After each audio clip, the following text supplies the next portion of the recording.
देखते हैं हम इसका इंट्रोडक्शन कि डाइजेस्टिव सिस्टम है, हम इसमें क्या देखेंगे। जो डाइजेस्टिव सिस्टम है हम इसमें ह्यूमन डाइजेस्टिव ऑर्गन और जो डाइजेशन की प्रोसेस है उसके बारे में बात करेंगे। जो डाइजेस्टिव सिस्टम है हम इसको गैस्ट्रो इंटेस्टाइनल ट्रैक्ट और एलिमेंट्री कैनाल के नाम से भी जानते हैं। और इसकी लेंथ कितनी होती है? इसकी लेंथ होती है 8 से 10 मीटर या 30 फीट। ये क्वेश्चन एग्जाम में पूछा गया है। नेक्स्ट देखिए एनाटॉमी ऑफ डाइजेस्टिव सिस्टम। हम डाइजेस्टिव सिस्टम में उसकी एनाटॉमी देखेंगे। डाइजेस्टिव सिस्टम यह दो तरह के ऑर्गन से मिलकर बना होता है, प्राइमरी डाइजेस्टिव ऑर्गन और एक्सेसरी डाइजेस्टिव ऑर्गन। जो फर्स्ट लिस्ट है ये कौन सा है? प्राइमरी डाइजेस्टिव ऑर्गन, जिसमें माउथ है, फेरिंग्स है, इसोफेगस है, stomach, small intestine, large intestine, और ये क्या है? Primary digestive organ. और एक्सेसरी डाइजेस्टिव ऑर्गन में देखिए teeth, tongue, salivary gland, gall bladder, liver और पेनक्रियाज।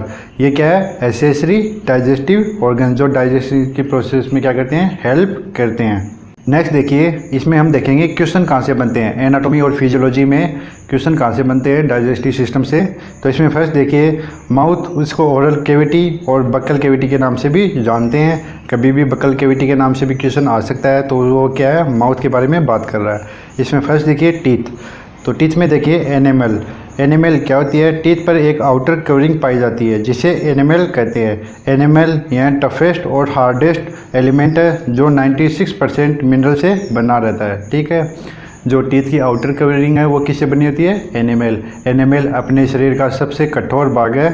नेक्स्ट देखिए टेम्पररी टीथ या डेसिडुअस टीथ। ये कब उगना शुरू हो जाते हैं? 6 मंथ की एज में। जो बेबी है उसमें 6 मंथ की एज में शुरू हो जाते हैं। और इसमें सबसे पहला दांत कौन सा होता है? Lower central incisor. ये क्वेश्चन बहुत बार पूछा गया है। पहला कौन सा दांत होता है? लोअर सेंट्रल इंसाइजर, यानी जो नीचे का आगे का पहला दांत है वो शुरू होता है इरप्टोना। और सेकंड कौन सा है? अपर सेंट्रल इंसाइजर। कौन से महीने पे? 7 महीने पे।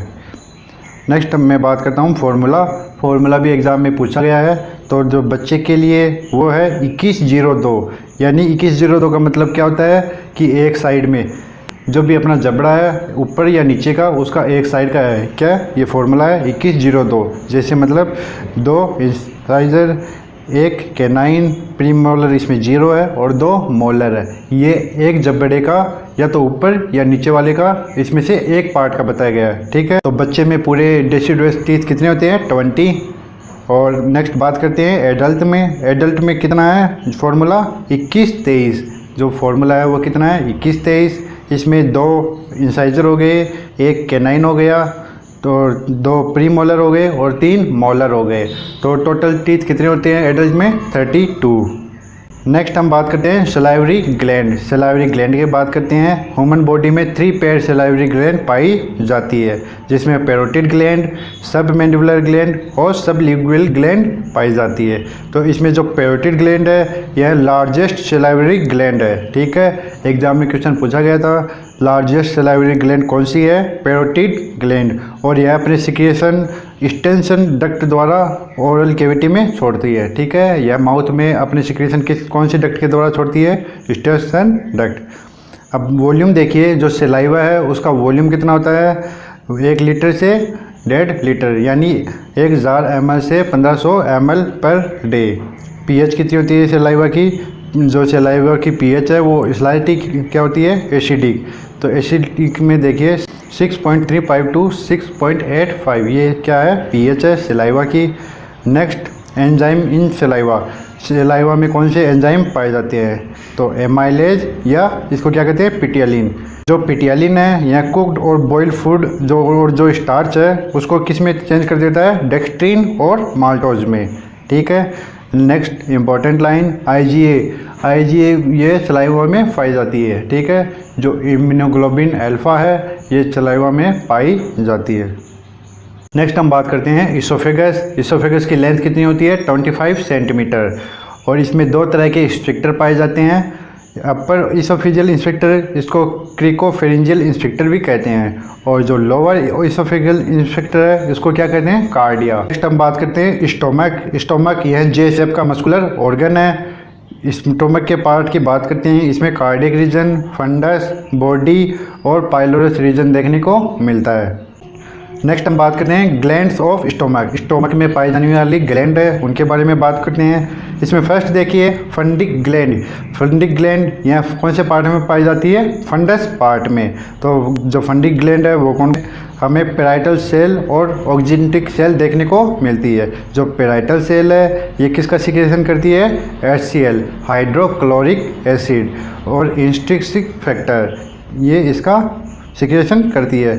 ऑक्जिनेटिक सेल इस नाम से क्वेश्चन आया था एम्स जोधपुर, जो 2016 की एग्ज़ाम हुई थी, उसके जो फर्स्ट पारी में जो पेपर हुआ था उसमें ये क्वेश्चन आया था ऑक्जिनेटिक सेल के बारे में। नेक्स्ट हम बात करते हैं चीफ सेल। चीफ सेल यह पेप्सिनोजन, रेनिन और लाइपेज का सिक्रेशन करती है। ये एम्स भुवनेश्वर में पूछा गया था। नेक्स्ट है म्यूकस नेक सेल।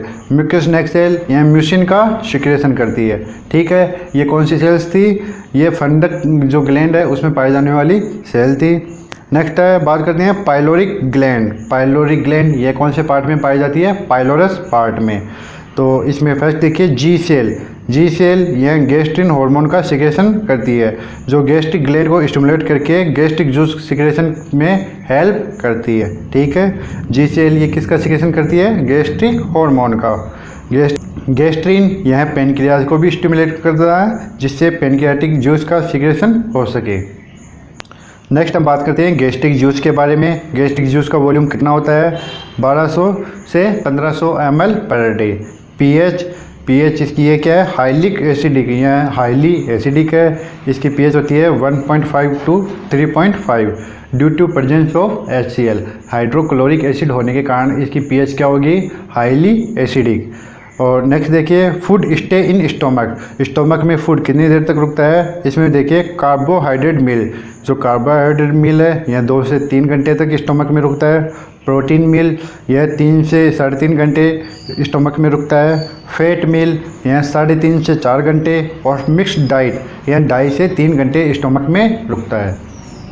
नेक्स्ट हम बात करते हैं enzyme in gastric juice. Gastric juice में कौन से एंजाइम पाए जाते हैं? इसमें देखिए पेप्सिनोजन। पेप्सिनोजन यह HCl में प्रेजेंस में पेप्सिन में कन्वर्ट हो जाता है। पेप्सिन यह एक प्रोटियोलाइटिक एंजाइम है, जो प्रोटीन को प्रोटीएज, पेप्टोन्स एवं पॉलीपेप्टाइड्स में कन्वर्ट कर देता है। ठीक है, पेप्सिनोजन यह HCl होता है, जो हाइड्रोक्लोरिक एसिड है, उसकी प्रेजेंस में किस में कन्वर्ट हो जाता है? पेप्सिन में। ठीक है, और पेप्सिन क्या है? Proteolytic enzyme. प्रोटियोलाइटिक मतलब प्रोटीन को तोड़ने वाला। नेक्स्ट है गैस्ट्रिक लाइपेज। यह एक वीक लिपोलाइटिक एंजाइम है। यह क्या है? वीक लिपोलाइटिक, यानी लिपिड को तोड़ने वाला। यह लिपिड को तोड़ने वाला एक वीक एंजाइम है जो कि। नेक्स्ट देखिए पेनक्रियाज। पेनक्रियाज यह 2 ऑर्गन की तरह कार्य करता है। इसमें इसके 2 फंक्शन होते हैं, एंडोक्राइन फंक्शन और एक्सोक्राइन फंक्शन। एंडोक्राइन फंक्शन क्या है? एंडोक्राइन फंक्शन है प्रोडक्शन ऑफ हार्मोन, हार्मोन का प्रोडक्शन करना। ठीक है, जैसे इंसुलिन। और एक्सोक्राइन फंक्शन यह सिक्रिएट करता है क्या? Digestive juice. जो डाइजेस्टिव जूस है एंजाइम है वो सिक्रिएट करता है। पेनक्रियाज यह एकनी सेल से मिलके बना होता है। ठीक है, पेनक्रियाज यह कौन सी सेल से मिलकर बना होता है? एकनी सेल्स। कार्सिनोमा ऑफ पेनक्रियाज यह हेड के पार्ट में सबसे ज़्यादा देखने को मिलता है। ये एग्जाम में पूछा हुआ क्वेश्चन है कि पेनक्रियाज के कौन से पार्ट में सबसे ज़्यादा कार्सिनोमा देखने को मिलता है? हेड पार्ट में। ठीक है, और आइसोलेट्स ऑफ लैंगरहैंस सबसे ज़्यादा कौन से पार्ट में पाई जाती है? वो पाई जाती है टेल पार्ट में। जो पेनक्रियाज का टेल पार्ट है उसमें सबसे ज़्यादा आइसोलेट्स ऑफ लैंगरहैंस देखने को मिलती है। और कार्सिनोमा होने के चांस कहाँ पे हैं? हेड पार्ट में। ये दोनों इंपॉर्टेंट लाइन है जो मैंने हाईलाइट करके रखी है। नेक्स्ट देखिए पेनक्रियाज में 99% एक्सोक्राइन पार्ट है और 1% कौन सा पार्ट है? एंडोक्राइन। नेक्स्ट बात करता हूँ पेनक्रियाज का वेट 60 ग्राम। और जो पेनक्रियाटिक जूस है वो कितना सीक्रेट होता है? 500 से 800 ml पर डे। और ये क्या है? एक हाईली एल्केलाइन।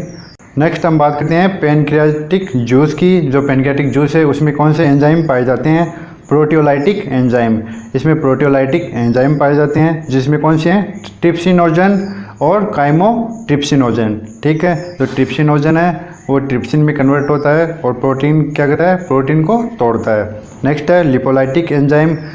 पेनक्रेटिक जूस है, इसमें आपको पावरफुल लिपोलाइटिक एंजाइम देखने को मिलते हैं, जो कौन सा है, लाइपेज। गैस्ट्रिक जूस में वीक था, लेकिन इसमें क्या है, स्ट्रॉन्ग पावरफुल लिपोलाइटिक एंजाइम देखने को मिलते हैं। नेक्स्ट हम बात करते हैं लीवर से कि लीवर से इंपॉर्टेंट क्वेश्चन कहाँ से बनते हैं। Liver is the largest gland of body, यह बॉडी की लार्जेस्ट एक्सोक्राइन ग्लैंड है। और जो लीवर है यह सिक्रेटरी और एक्सक्रेटरी ऑर्गन की तरह काम करती है। इसका जो नॉर्मल एडल्ट में वेट है वो कितना होता है, 1.5 kg। लीवर यह बाइल का प्रोडक्शन करता है, ठीक है। और यह मेन मेटाबॉलिक ऑर्गन है बॉडी का, और लीवर से सबसे ज़्यादा हीट का प्रोडक्शन होता है। लीवर यह एक एंटीकोगुलेंट का सिक्रेशन करता है, जिसका नाम क्या है, हिपेरिन। हिपेरिन का सिक्रेशन कौन करता है, लीवर। लीवर में कुछ स्पेशल मैक्रोफेज सेल देखने को मिलती हैं, जो कौन सी सेल हैं, कुफर सेल, जो किसका काम करती हैं, फेगोसाइटोसिस का। नेक्स्ट मैंने हाईलाइट करके रखा है, लीवर को सबसे ज़्यादा ब्लड सप्लाई होती है 1500 ml पर मिनट, जो 20% है ऑफ टोटल कार्डियक आउटपुट का। जो टोटल कार्डियक आउटपुट है उसका कितना है, 20%। नेक्स्ट देखिए, common location of liver abscess. Liver abscess की कॉमन लोकेशन कौन सी है, right lobe of liver. Important है, common location of liver abscess is right lobe of liver. Next हम बात करते हैं गॉल ब्लैडर की। गॉल ब्लैडर को बाइल के रिजर्वोयर के नाम से भी जानते हैं। जो बाइल है यह लीवर से बनता है, लेकिन स्टोर कहाँ पे होता है, गॉल ब्लैडर में, ठीक है। गॉल ब्लैडर है यह कितना स्टोरेज करता है, 30 to 60 ml of bile volume. Bile का वॉल्यूम कितना होता है, 800 से 1200 ml पर डे। पीएच कितनी होती है बाइल की, 8 से 8.6। बाइल साल्ट, आपको बाइल साल्ट कौन कौन से हैं उसके बारे में बताता हूँ। सोडियम पोटेशियम टर्कोलेट और सोडियम पोटेशियम ग्लाइकोलेट, ये क्या है, बाइल साल्ट। बाइल यह किस में सहायक है, लिपिड इमल्सिफिकेशन। इमल्सिफिकेशन क्या होता है। नेक्स्ट हम बात करते हैं स्मॉल इंटेस्टाइन। इसकी लेंथ कितनी होती है, 5 मीटर। स्मॉल इंटेस्टाइन, इसमें आपको विली और माइक्रोविलाई भी देखने को मिलती है, जो मुख्य मेम्ब्रेन के सरफेस एरिया को बढ़ा देती है, जिससे फूड के बेहतर अब्जॉर्प्शन में सहायक मिलता है, ठीक है। विली और माइक्रोविलाई किस में देखने को मिलती है, स्मॉल इंटेस्टाइन में, जो मुख्य मेम्ब्रेन के सरफेस को बढ़ाती है, ठीक है। नेक्स्ट देखिए ब्रूनर्स ग्लैंड। ब्रूनर्स ग्लैंड यह किस में पाई जाती है, स्मॉल इंटेस्टाइन में। यह मुकेस एंजाइम का क्या करती हैं, सिक्रिएट करती है। Next part of small intestine. Small intestine के 3 पार्ट है, ड्यूडेनम, जेजुनम और इलियम। इसमें फर्स्ट हम बात करते हैं ड्यूडेनम की। ड्यूडेनम यह फर्स्ट पार्ट है, जो जिसकी लंबाई कितनी है, 25 सेंटीमीटर। ड्यूडेनम यह कोलसाइटोकाइनिन का सिक्रेशन करती है, जिसका अदर नाम क्या है, पेनक्रियोजाइम। नेक्स्ट है जेजुनम।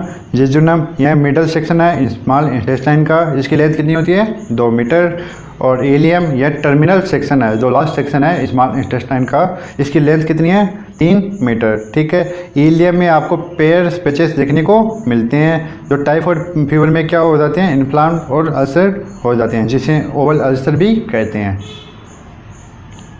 और नेक्स्ट देखिए सक्कस इंटेरिकस। सक्कस इंटेरिकस ये क्या है, ये स्मॉल इंटेस्टाइन से क्या होता है, सिक्रिएट होता है। इसका वॉल्यूम कितना होता है, 1500 ml पर डे। यह लगभग 90 to 95% न्यूट्रिशन है, उसका अब्जॉर्प्शन कहाँ पे होता है, स्मॉल इंटेस्टाइन में। बाकी 5 से 10% स्टोमक और लार्ज इंटेस्टाइन में होता है, ठीक है। नेक्स्ट हम बात करते हैं लार्ज इंटेस्टाइन की। लार्ज इंटेस्टाइन की लेंथ कितनी होती है, 1.5 मीटर, ठीक है। और यह इलियोसिकल वाल्व से लेकर एनस तक फैली रहती है, ठीक है। नेक्स्ट देखिए पार्ट, लार्ज इंटेस्टाइन के पार्ट कौन कौन से हैं, caecum, appendix, ascending colon, transverse colon, descending colon, sigmoid colon और रेक्टम और एनस, ठीक है। इसमें एक क्वेश्चन बन सकता है ट्रांसवर्स कोलोन। ट्रांसवर्स कोलोन यह